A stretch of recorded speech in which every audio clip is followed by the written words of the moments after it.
네, 안녕하세요. 스님 만나 뵙게 돼서 영광입니다. 저는 이제 결혼한 지 3년 하고도 6개월이 지난 동갑내기 부부입니다. 얼마 전 제 와이프가 저에게 이혼을 요구했습니다.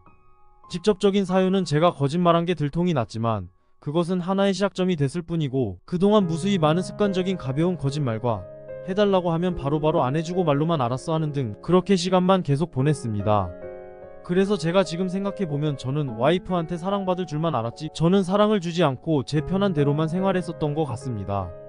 그래서 제가 이 성격을 바꾸지 않는 한 저는 이제 누구에게도 사랑을 주지 못하고 계속 똑같은 실수를 반복하고 살 것 같아서 제 지금 성격도 고치고 마음도 고치려고 하는데, 스님께서 지름길을 알려줬으면 좋겠어서 문의드립니다. 꼭 그렇게 이혼하자는 소리 들어야 정신을 차려요. 미리미리 좀 정신을 차리지.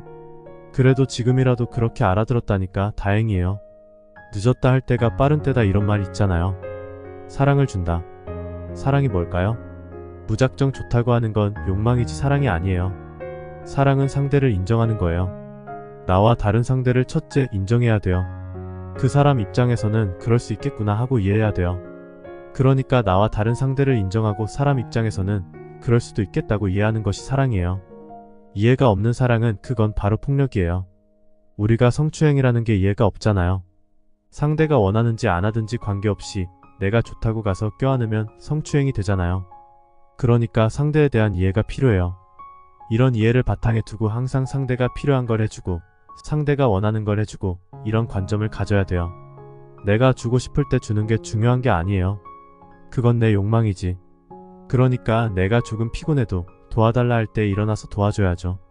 진정한 사랑은 상대의 필요에 내가 조금이라도 응해줄 수 있는 거죠. 물론 다 응해줄 수는 없어요. 조금이라도 응해주는 것. 그래서 오늘부터 항상 아내가 속으로 원하는 그건 내가 모르니까 어떻게 할 수 없잖아, 그죠? 적어도 말로 원하는 게 있으면 첫째는 알겠습니다 하고 들어주고, 못 들어줬을 때는 반드시 여보 죄송합니다. 제가 이러이러한 이유로 못했습니다. 이렇게 사과를 할 것. 그것만 잘 지키면 우선 좋다. 다 해줄 수는 없어요. 상대가 원하는 것을 해줄 수 있는 건 해주고 못 해줄 때는 죄송합니다.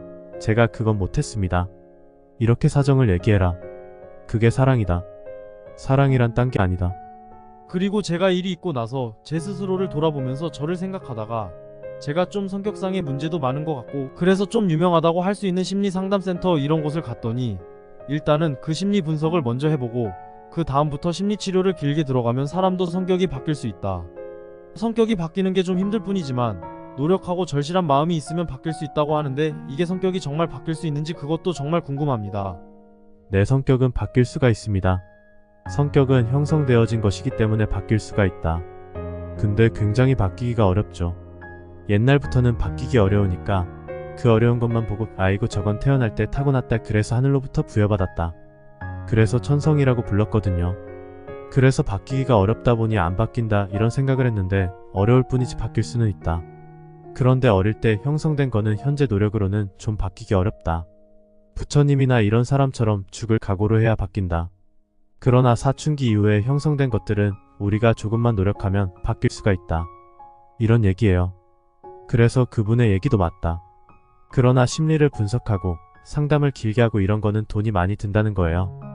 그래서 처음에 정신과에 가서 기본적인 정신적인 육체적인 이상이 있느냐를 먼저 체크해보는 게 필요하다. 육체적으로 이상이 있다면 약물 치료를 받으면 되고, 육체적으로 큰 이상이 없다 하면 우선 건강하다 이렇게 생각하세요. 그리고 어릴 때 자랄 때 심리가 억압이 됐는지 어떻게 됐는지 이것 분석 딱 체크해보고 그런 상처가 있다 하면 치료받으시면 되죠.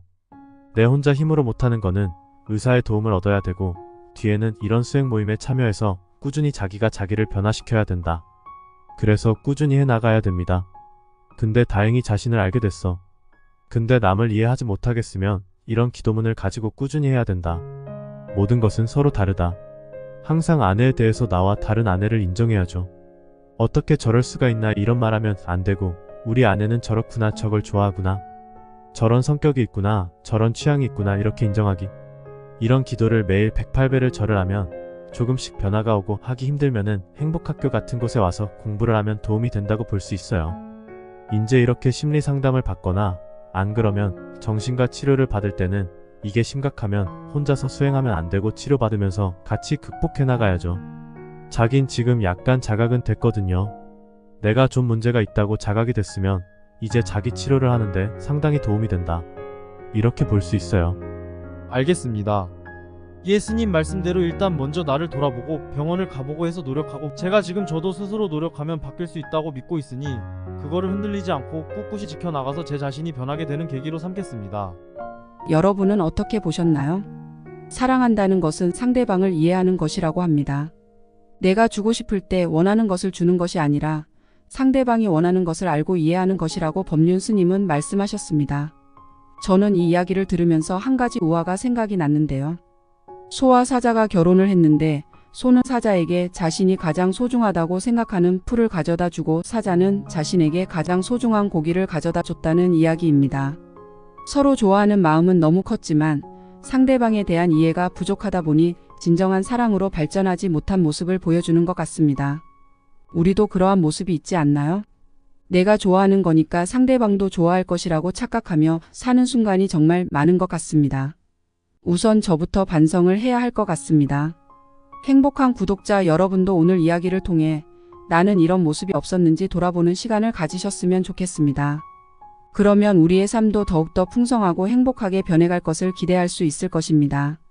오늘 영상은 여기서 마무리하도록 하겠습니다. 구독, 좋아요, 댓글은 콘텐츠 제작에 정말 큰 힘이 됩니다. 감사합니다.